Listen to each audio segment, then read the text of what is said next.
So what are you trying to do the first time you line up against an outside back in a game? I'll give him a check to say what's up before the game. It's all good, whether it's my boy or not. I like my first touch to be clean. Now, if my first touch is a one-on-one and I got to go at him, I'm going to. After that, I just want to be unpredictable. I'm going to try to pace him, see where he's at physically, and just look at him. And then the next step is talking crap.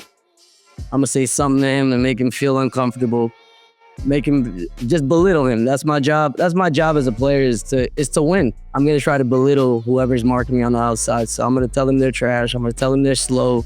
I'll look over at their bench and even tell the coach, hey, you chose the wrong one tonight. And that's my job. I don't think I've been in all the games I've played. I don't think one game I've missed talking crap to a right back. This is New Ground with Allen Hopkins Jr. Let's go. And Jalil and Allen. Joining us today to cover New Ground, none other than friend of the show, one of the best to ever do it, one of the best people in our business and in Major League Soccer, Vancouver Whitecaps attacker. I say attacker because you do it all. I'm not trying to put you in a box, Fafà. Glad to be here and glad to reconnect with you guys. So thank you guys for having me, for sure. Yeah, so Faf, always good to chat with you, man. We have so many deep conversations off air, but now it's good to just bring you on to let the people hear from the horse's mouth. Vancouver is a great look for you. Just tell us what the amazing city has really done for you individually, off the field, but most importantly to your game, because you've been absolutely balling this year. I think first of all, I'll go with the cons first. The main con is distance. I'm back in MLS last 7 years. My family's located on the East Coast, New York and Miami.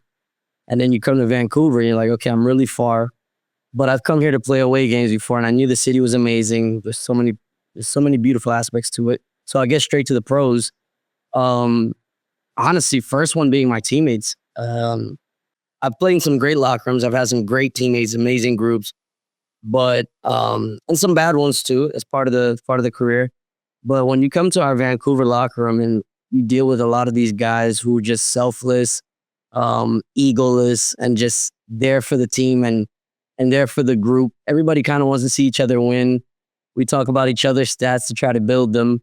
We talk about each other's situations on and off the field, and we're all here for each other, which is a first for me, to be honest. I wouldn't consider myself somebody that has a huge ego, but I still like to do my thing on the field and bring people joy when I'm playing. So I like to spice things up and get fun with it on the field, but at the same time, I like to see when everybody's succeeding. So it kind of fits right in with this group where everybody's just playing for each other, and that allows me to just be me. No, there's no restraints, there's no restrictions. Some games obviously will be better than others, but at the end of the day, in the long term, when you look across the season so far, it's been really easy to perform because of the group that we have.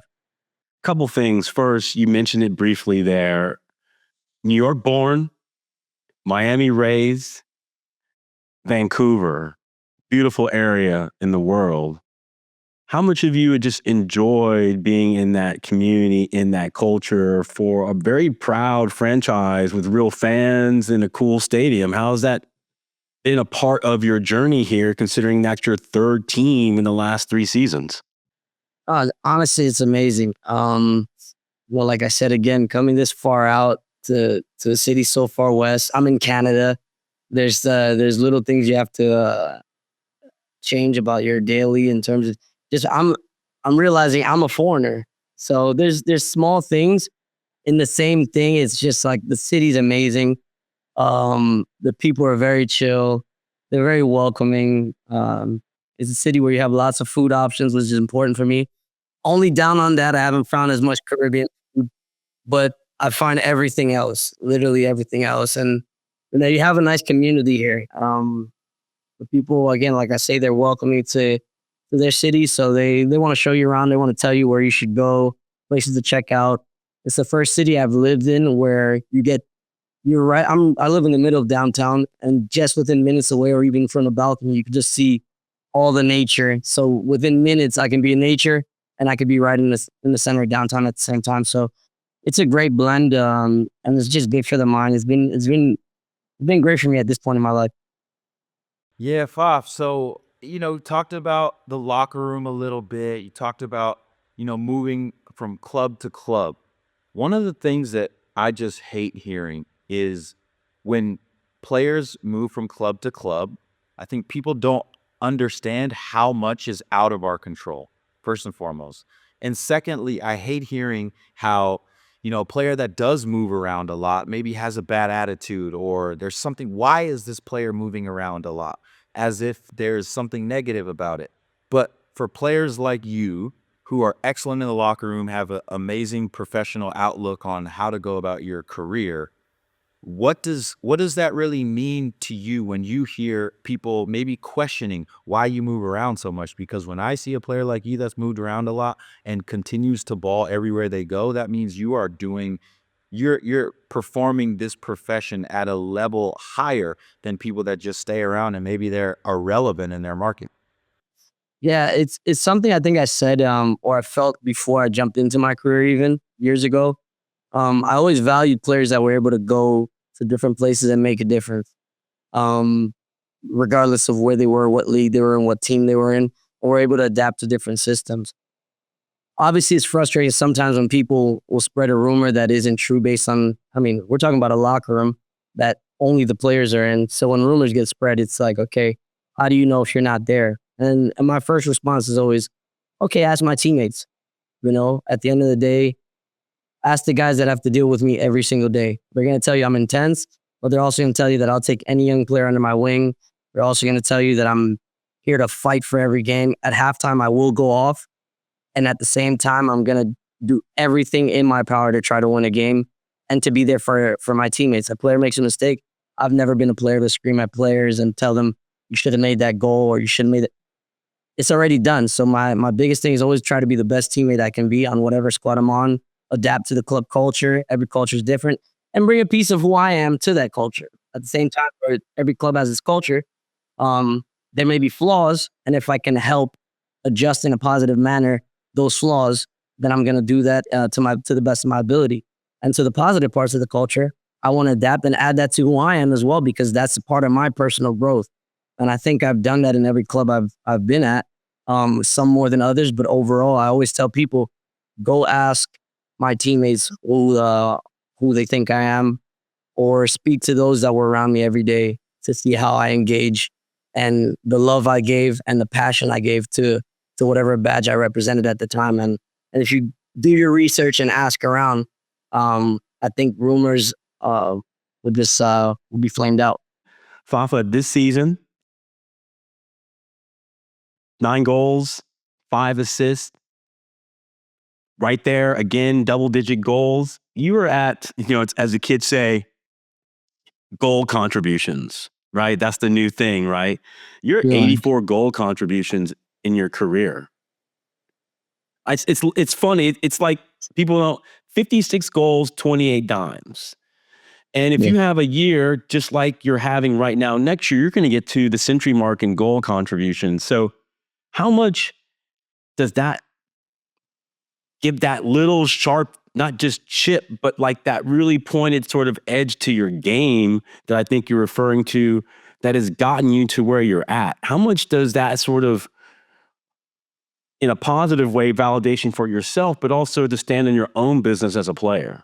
I think one thing it definitely reminds me, especially at having a year like this at 33, reminds me I'm not getting old as much as the industry might try to tell you that.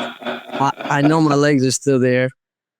Two, on top of it, I've played in a lot of systems where regardless of me not being the go-to guy, I still was able to get my stats. I was still able to contribute to the team on an offensive in an offensive manner, while still doing a lot of dirty work that people oftentimes didn't recognize. And I didn't have that.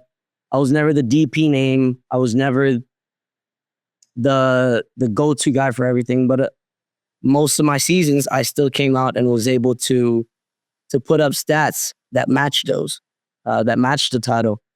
So it's definitely a confidence booster. At the same time, I think I play the game with a big chip on my shoulder overall, just because I've had to do a lot more to get my stats than maybe some guys that I've not had to do as much. And that's not discrediting anybody else that's done what they've done in the game. But I know what I've had to do on and off, especially on the pitch. And where's that come from, Faf? Like, in the sense of, like, people probably don't know your backstory, but your father, your grandfather, right? You grew up in this game. This is the family business for you, correct? How much does that play into who you are right now at 33? What I still think many, many productive seasons ahead of you. How much does that relationship, that paternal relationship, impact your business sort of mindset about this game? I believe in who I am as a player. I believe in the product that I am. At the end of the day, it's an industry and I'm a product. I don't think too many people care about all the time who I am as a person. They care about what I produce on the field. So going with that, I think my family, my friends care about me.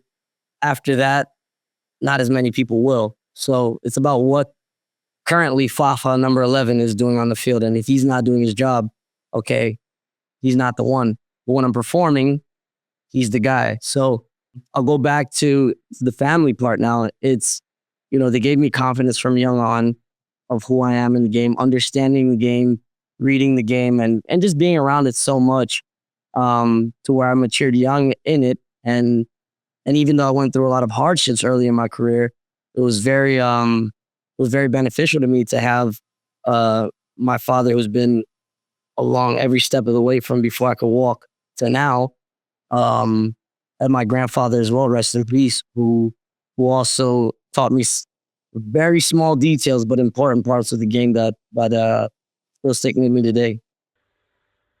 Yeah, Faf, one of the things that we value very, very much here on New Ground and just life in general, me, Allen, and you know me, anytime we chat, we're talking about the interpersonal relationships that have fortified us as men that, bleed through our careers. For you're Haitian American, grew up in New York, also spent time in Miami. These are three places in the world that could arguably have some of the richest culture you can find.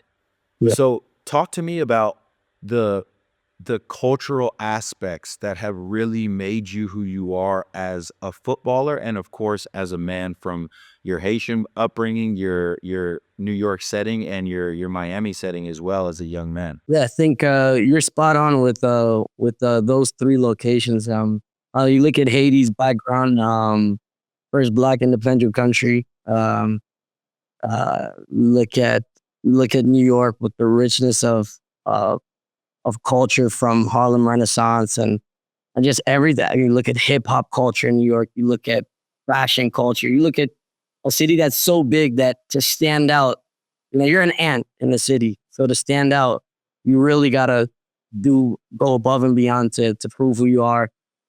Even as a kid, and then you go to a city like Miami where it's very flashy. There's a lot of true rich, a lot of faux rich, and a lot of just everything going on in that city. And surviving also as a young Black player in a predominantly Latin community also had me adapt to learn Spanish as a young kid, blend in, but also still not lose my essence of who I am while jumping into that culture. So these are three cultures that are, in their own, toughen you up naturally. I think a lot of people know Caribbean culture is kind of straight to the point and cutthroat. The same with New York and Miami, being the city it is, where you just see, again, a lot of flash, it's just everything's a bit more glamorized and just, everything's done in grandeur. So when you look at those cities and these countries, it teaches you how to be who you are from young on. And that stuck with me no matter where I've gone. I think I left Miami around 16 to Italy. Those have stuck with me. Those three places have stuck with me since then. And 17 years later, I'm still the same guy, but just I would like to believe a wiser, more mature version of that. Yeah, and there's also a lot of soccer flair, flash, swag, just that is in those places in the world. Haitian footballers, you guys could absolutely ball. Anyone that comes from Miami, you got touch at least. If not, you getting clowned. And in New York, like you said, there's the grittiness, there's the melting pot of cultures that can really help your game develop. So the first time I ever saw you play, I couldn't place where you came from.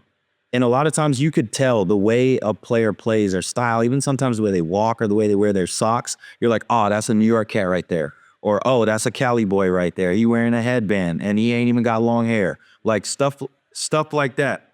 But but for you, man, all of these different places have made you into a baller with speed, with technique, with tactical understanding.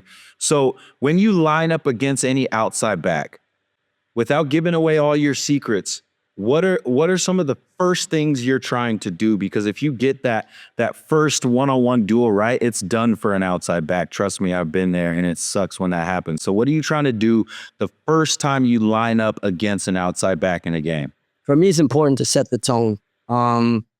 I'll give him a check to say what's up before the game. It's all good, whether it's my boy or not. Set the tone. So I like my first touch to be clean. If you could be clean, get the pass back.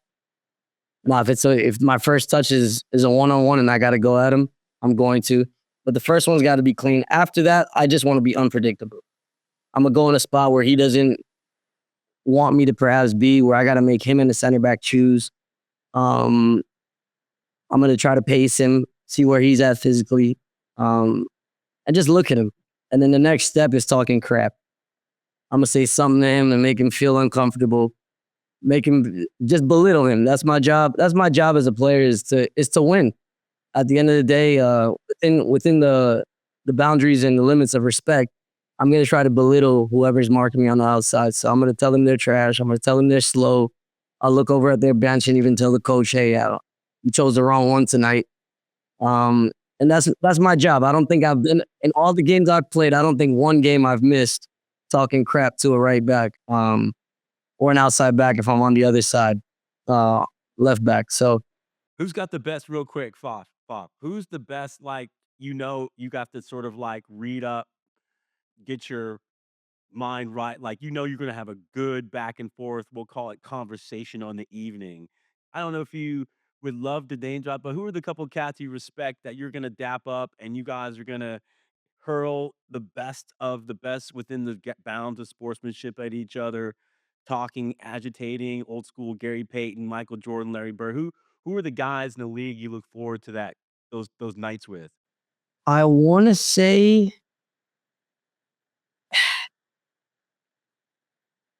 it would have been for me.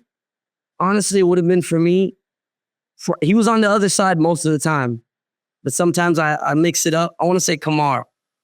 Kemar Lawrence was taxi. He didn't talk. He didn't say a lot of crazy things, but it was like just a blunt response that I'll be like, all right, I'm ready for you. And God forbid I went by him. And then I would tell him, like, yo, you lucky on the left side. Just try to mix it up. But he had a very good recovery pace, which was very impressive. I knew if I went by Kemar, I had to leave. Like I couldn't just go by him and then kind of figure out my next move. So before I got the ball, I had to already calculate my one move and the next one, see where the center back's standing, because if I didn't make a move after that, his recovery was amazing. So I think just if he did make that tackle, I knew I was going to hear it. So I was always trying to leave so that I could be the one to dominate the conversation. Congratulations, Canadian Cup champions. So what was that like lifting the trophy? And did Vancouver show up and show out to help celebrate? Because that's a great moment for you and the club.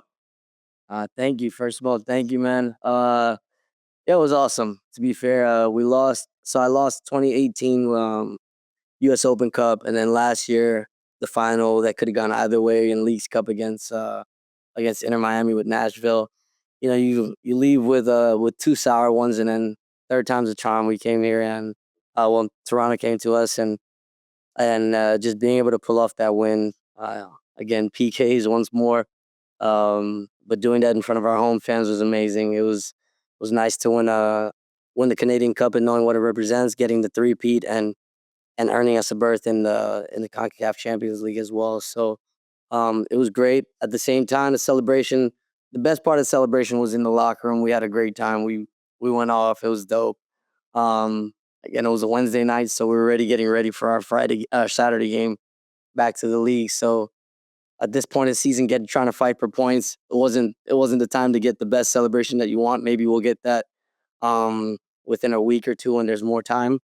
But at the moment, we weren't able to do as much as maybe we would have wanted on the celebration side. But it was honestly the best atmosphere in the locker room after the game, and that's something I'm gonna keep and hold for life, and obviously tell my future kids and chat about it with my friends back home. So Yeah, Faf, you talk about winning a cup, bringing it back to the city.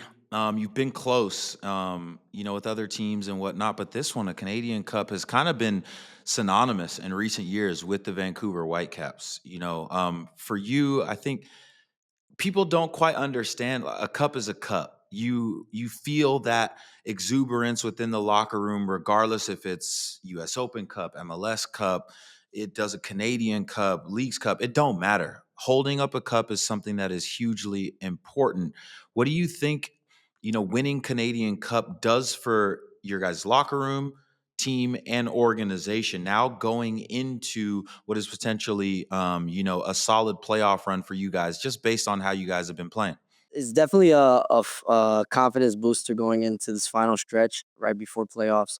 Obviously, like I always say, after winning these or getting to the finals, you don't want to give yourself too much of a flex to where you're not overly confident and not recognizing what you have ahead, because you still got to play games and you got to play against maybe some hungry teams in these last few weeks, and then going into playoffs, you also want to be hungry. So it's about finding that balance of confidence, but also still maintaining that hunger, which is something that I don't think our locker room lacks. It's something we've already spoken about as a team, and we know that we want to stay hungry and fight as a group. But at the same time, winning that definitely bonds us for life. Again, I spoke to some former players before the game, and they're like, no matter what it is, it goes back to what you say. No matter which trophy it is, one, you're earning yourself a spot in Concacaf, and two, you're winning something with a group it's just gonna bond you for life. 20 years down the line, you're still gonna remember everybody on that roster because you won that together. So it's something special, and now we wanna take that feeling and translate it to the rest of the league and also into playoffs to try to give us that push. Um, and having gone through PKs and different scenarios where we're just up one goal and second leg or down, and then it puts you in a good spot to see how you retaliate to different circumstances and scenarios. So I think that's the biggest part of the confidence, as opposed to just winning the cup together, is also knowing how we got there as a group. I can't speak on it as you and Jalil can from a locker room perspective, but I'm tied to the Pacific Northwest through a close relationship with Clive Charles. Obviously, Jalil was a Sounder. You're in Vancouver. It's an amazing trio of clubs in that part of the country, part of the world. What's it been like to be brought into that Vancouver Whitecaps fold and have the OGs and people who actually know and have the respect in the community embrace you this season? No, it's been great. One of the guys I've gotten to kick it with, obviously off the pitch as well. Look at Jay Demerit, who was here, and look at just his trajectory of his career was uh was interesting and crazy. He really fought for everything he got. So that's one guy that's always impressed me, even from years ago.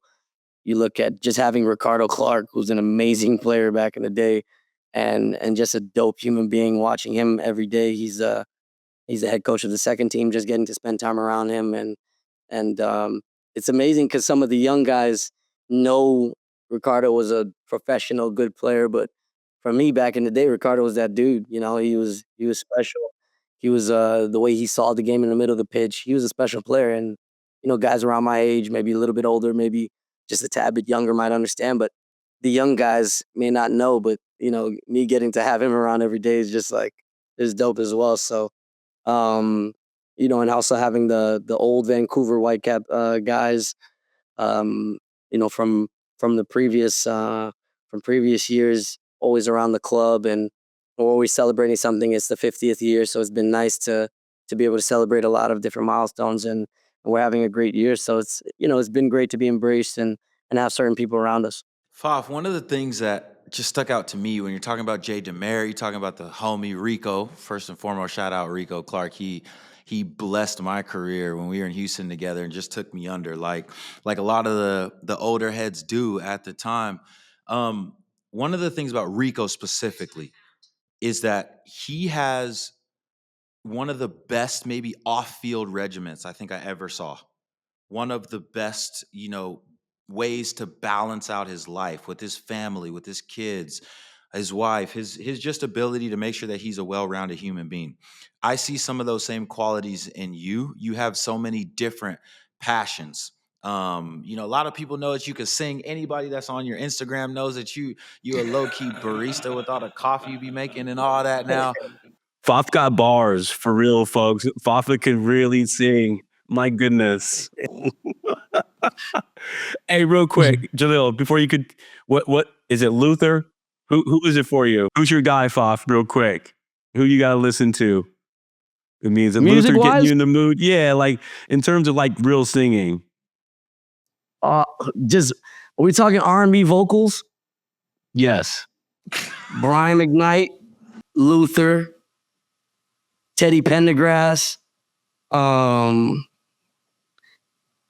Man, I'm gonna go with the Isley Bros as well. When you hear the falsetto on the Contagious track, there's been, I think my dad for the OJs. I think my dad for that, man. And then you go to any gospel album,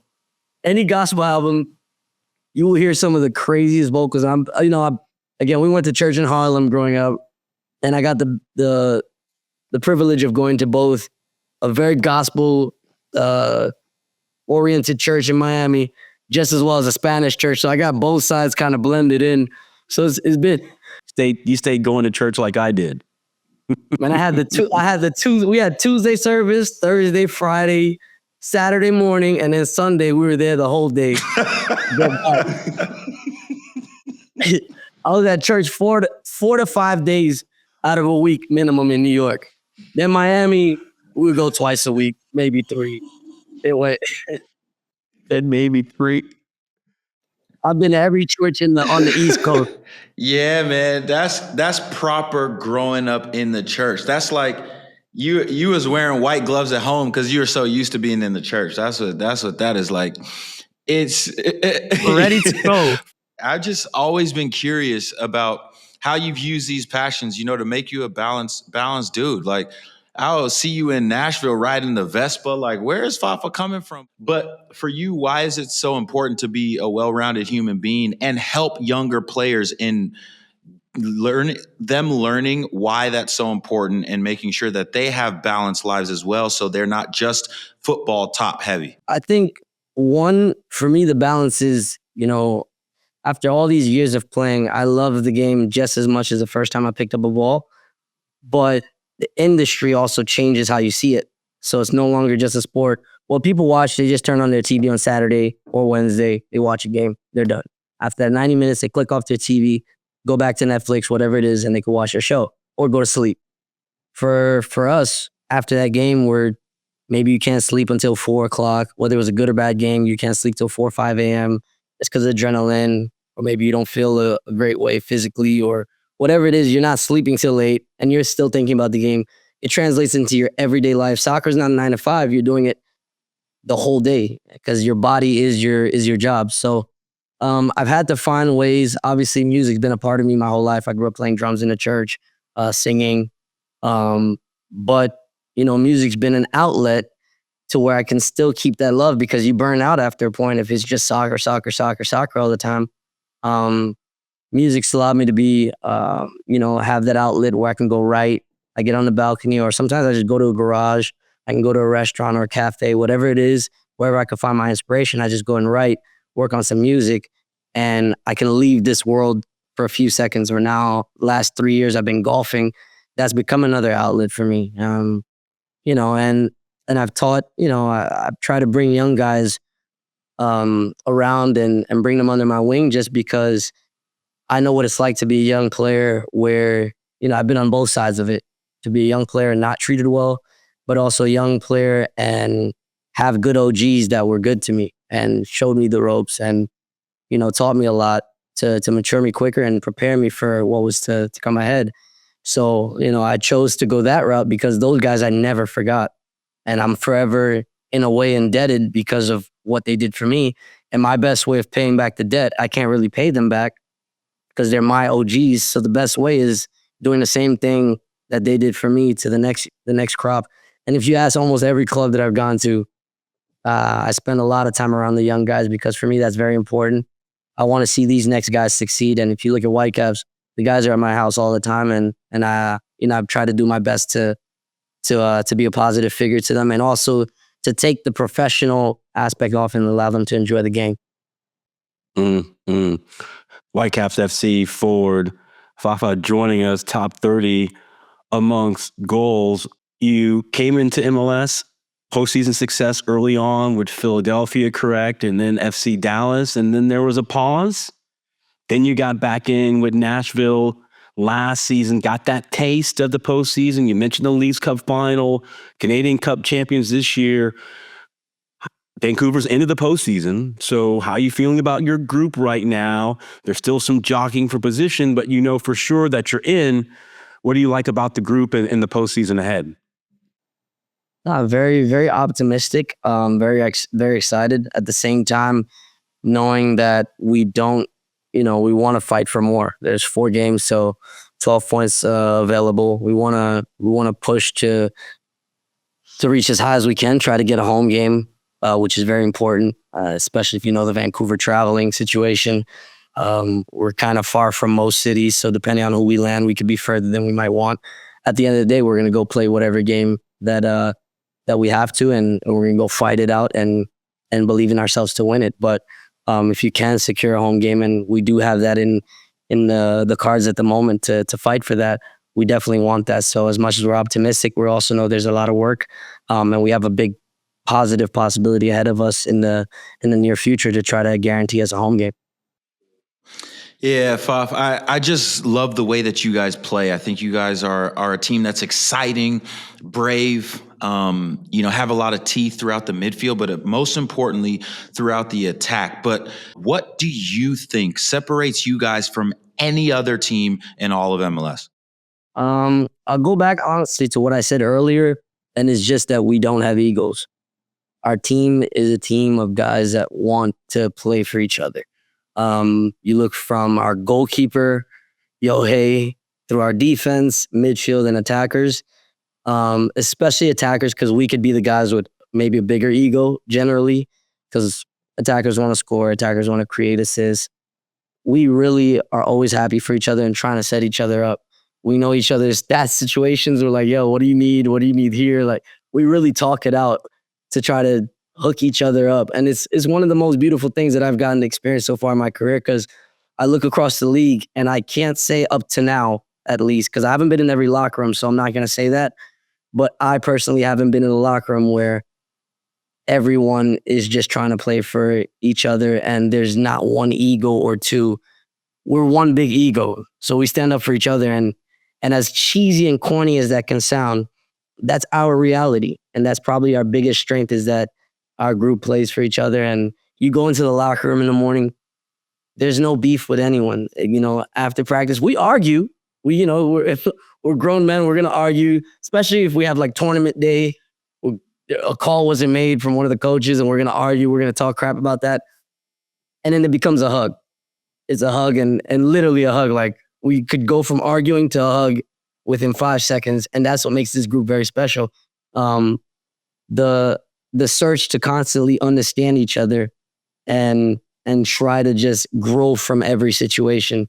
And that, I think, if there's anything to be taken for us going forward through the rest of this, it's maintaining that and just continuing to add a bit more bite to our group, to not just be a nice team, because we don't want that either, keeping grit, but at the same time, always being there for each other, that will take us further than anything else because that's our strength. You know, we've spoken a lot about who you are as a person, where it's led you to be able to arrive in this stage of your life and your career, whether it's New York, whether it's Miami, whether it's Haiti, the national team, whatever, all of it, you know. But what legacy do you want to leave as a footballer? I know we've talked about what you want to be as a man and who you are as a man, but as a footballer, what do you want the previous young ones, Ricardo Clark's young son that's in the academy, what do you want him, these types of young players, to remember about Fafà Picault when it's all said and done? I think more than anything, just that, when I stepped on that field, I was cold, regardless of what's said, regardless of DPs, regardless of this, that, where it was at. I look at every team I've been on. Maybe minus Dallas COVID year, which was a bit a strange year. We played 16 games, so it was a weird year. Apart from that, I don't think I've gone to any club that I've played for and didn't make a difference on the field. We look at Houston, where it could be seen as a failure. I mean, at 2 years, I put up, I think, 19 goals. And maybe 10 assists or 9, I don't know.